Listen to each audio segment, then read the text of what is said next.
வணக்கம். அன்பார்ந்த குரு ஜோதிடம் நேயர்களுக்கு உங்கள் ஜோதிடர் ஜே.எம்.எஸ். சந்திரமௌலியின் ஜோதிட பதிவு. ஜூலை மாதத்திற்கான பலாபலன்களை 12 லக்ன ரீதியாக நம்ம சொல்ல இருக்கிறதுல இன்னைக்கு இந்த பதிவில் மேஷ லக்னத்திற்கான பதிவை பார்க்க இருக்கோம். ஜூலை 1 முதல் 31 வரை நம்ம லக்னத்திற்கு மாத பலனாக நமக்கு என்னென்ன விஷயத்தில் நாம் அக்கறை எடுத்துக்கணும், எது நமக்கு சப்போர்ட் பண்ணும், எந்த கிரகங்கள் நமக்கு நெகட்டிவாக இருக்குது, இதையெல்லாம் தெரிஞ்சுக்கலாம். நம்ம ஜென்ரலாக சொல்கிற மாதிரி ஒரு லக்னத்திற்கு லக்னம் என்பது தான் உயிர், லக்னம் என்பது தான் அடிப்படை. அந்த லக்னத்திற்கு 4ஆம் இடம், 8ஆம் இடம், 12ஆம் இடம், இந்த இடத்துல எந்த கிரகங்கள் வந்தாலுமே அதில் சிரமங்கள் இருக்குது, கஷ்ட நஷ்டங்கள் இருக்கு, செலவுகள் இருக்கு, உடல் உபாதைகள் இருக்கு. இது அழிவு ஸ்தானம்னு பேர், இதுக்கு சம்ஹார ஸ்தானம்னு பேர். அறம்பொருள் இன்பம் வீடு அப்படிங்கிறதுல 4ஆவது கான்செப்ட் இது. எப்பவுமே நம்ம லக்னத்துக்கு 4ஆம் அதிபதியான கடகம், 4ஆம் வீடான கடகம், 8ஆம் வீடான விருச்சிகம், 12ஆம் வீடான மீனம், இந்த 3மே நீர் ராசியா வருது. ஸோ அதனால இந்த ராசிகள் நமக்கு ஆகாதவை. இந்த ராசிகளில் செல்லக்கூடிய கிரகங்கள் நமக்கு சிரமங்களை கொடுக்கக்கூடிய ஜென்ரலாக கான்செப்ட் வச்சுக்கோங்க. இப்போ நம்ம பலனுக்கு வரும் பொழுது, இப்போ நம்ம கிரக நிலைகள் எப்படி இருக்கு அப்படின்னா, நமக்கு லக்னத்தில் இருக்கக்கூடிய செவ்வாய் கிரகம் இந்த ஜூலை மாதம் முழுக்க டிராவல் பண்ணி 2ஆம் இடத்துக்கு 3ஆம் இடத்துக்கு போறாரு செவ்வாய் கிரகம். அதே மாதிரி குரு பகவான் 2ஆம் இடத்துல இருக்காரு. 3ஆம் இடத்துல சூரியன், சுக்கிரன், புதன் இருக்கிறாங்க. அவங்க பயணித்து 4ஆம் இடத்துக்கும் போறாங்க, கடகராசிக்கும் போறாங்க. அப்ப இந்த 6ஆம் தேதிக்கு மேல, ஜூலை 6ஆம் தேதிக்கு மேல கணக்கு எடுத்துக்கிட்டீங்கன்னா 19ஆம் தேதி வரைக்கும் ஒரு மாதிரி நமக்கு அந்த 4ஆம் இடத்தினுடைய பலன் தொடங்க ஆரம்பிக்கும். மறுபடியும் 31ஆம் தேதி வரைக்கும் அது கொஞ்சம் ஸ்ட்ராங்கா வேலை செய்யும். இப்போ நம்ம அடிப்படையில் ஒவ்வொரு விஷயத்துக்காக நம்ம கேள்வி கேட்கணும்.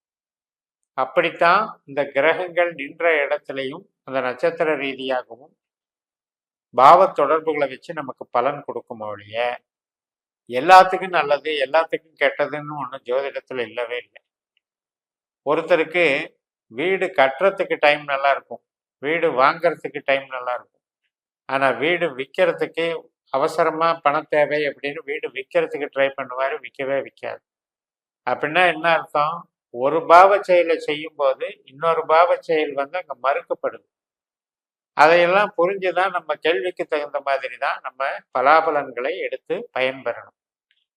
இப்போ நமக்கு தைரியம் நல்லா இருக்கு. இந்த மாசத்துல ஒரு வில் பவர் அப்படின்னு சொல்றது ரொம்ப நல்லா இருக்கு. காரணம், அறிவு சார்ந்த ஈடுபாடுகள், நமக்கு உள்ளார்ந்த நுணுக்கங்கள், இவையெல்லாம் நல்லா வேலை செய்யும். கம்யூனிகேஷன் திறன் மேம்படும். அடுத்தவர்களுக்கு நம்ம விஷயத்தை கொண்டு செல்லக்கூடிய திறன் மேம்படும். அதே நேரத்தில் பேச்சில் ஒரு கேரண்டி இருக்கும், பேச்சில் உறுதித்தன்மை இருக்கும். கொஞ்சம் அதில் நமக்கு இயல்பாகவே அதில் ஆதிக்க பலம் அதிகமாக இருக்கும். இப்போ ஒரு அதிகார துணியாக பேசுகிறோம் இல்லையா, சவுண்டாக பேசுறது, இதனுடைய தன்மைகள் அங்கே கூடும். அது குடும்பத்திலேயா இருந்தாலும் சரி, வேலை பார்க்குற இடத்துலையும் சரி, அந்த தன்மைகள் கூடும். ஆனால் கம்யூனிகேஷன், நம்ம பணம் சம்பாதிக்கிறது, வேலையில் நம்மளுடைய ஆற்றலை வெளிப்படுத்துறது, இதுக்கெல்லாம் குறைவு இருக்காது. நம்மளுடைய செயல்பாடுகள் வில் பவர் இன்க்ரீஸ் ஆகும். அதே நேரத்தில் நமக்கு கௌரவம், அந்தஸ்து, பேச்சில் இருக்கக்கூடிய ஒரு வசீகரம், அது பண வரவுக்கு சாதகமாக இருக்கும்.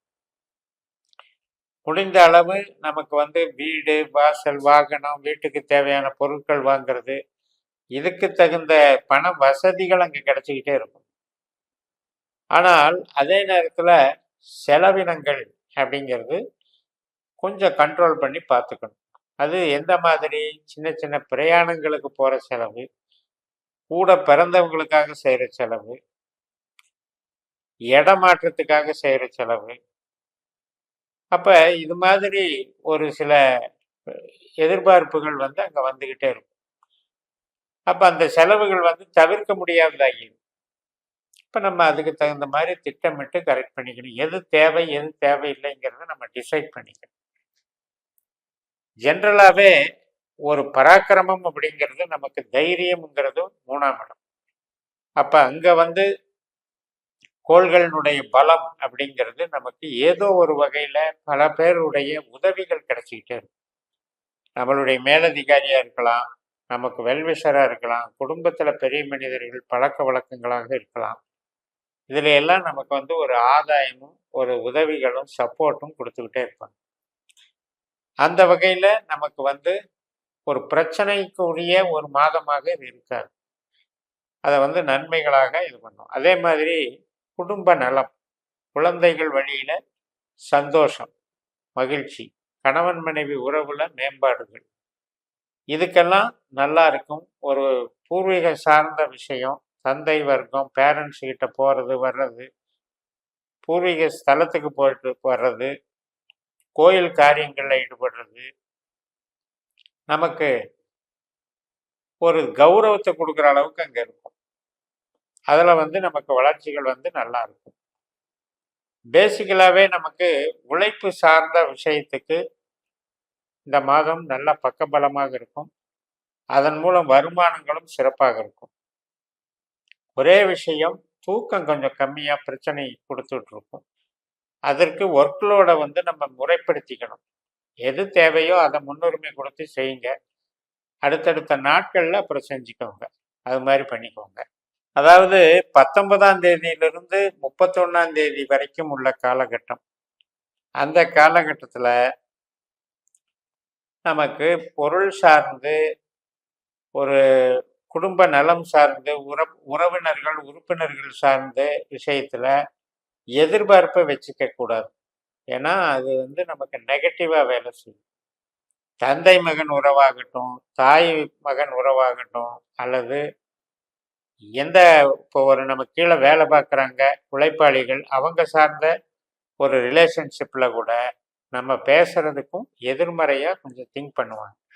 அந்த 19 to 31 உற்பத்தி சார்ந்த தொழிலில் இருக்கவங்களுக்கும் கொஞ்சம் சிரமங்கள் இருக்கும். உறவுகள் சார்ந்த சில சஞ்சலங்களும் அங்கே இருக்குங்கிறத மைண்டில் வச்சுக்கோங்க. தொழிலுக்கும் பாதிப்பு பண்ணுற அளவுக்கு இதில் ஒன்றும் இல்லை. ஆனால் ஜென்ரலாக நமக்கு ஒரு இறுக்கம் இருக்கும் மனசில், அவ்வளோதான். மற்றபடி வீண் செலவுகள் அப்படிங்கிறத தவிர்க்கிறதுக்கு நம்ம வந்து இப்போ ஒரு பிரச்சனை, ஒரு கருவி உடஞ்சி போச்சு, அந்த கருவியை மாற்றுறது, ரீப்ளேஸ்மெண்ட்டு, இதெல்லாம் அத்தியாவசியம். அந்த வழியில் வர செலவுகளுக்கு முன்னுரிமை கொடுங்க. இடம் மாற்றுறது, ஒரு பிளேஸை மாற்றி நம்ம நிர்மாணம் பண்ணணும், அல்லது புது ஊருக்கு போகணும், வேற இடம் மாற்றுறதும், இந்த மாதிரி முயற்சிகளில் வந்து இப்போ கொஞ்சம் தொய்வாக இருக்கிறதுனால இந்த காலகட்டத்தில் அந்த முயற்சிகளை தவிர்த்து விடுங்கள் என்று கூறி நிறைவு செய்கிறேன். இந்த சேனலை சப்ஸ்கிரைப் பண்ணி ஷேர் பண்ணுங்கள். உங்கள் தனிப்பட்ட ஜாதக பலாபலன்களை என்னுடைய வாட்ஸ்அப் நம்பரில் தொடர்பு கொண்டு பலன் பெறுங்கள். உங்களிடமிருந்து விடைபெறுகிறேன். உங்கள் JMS. நன்றி, வணக்கம்.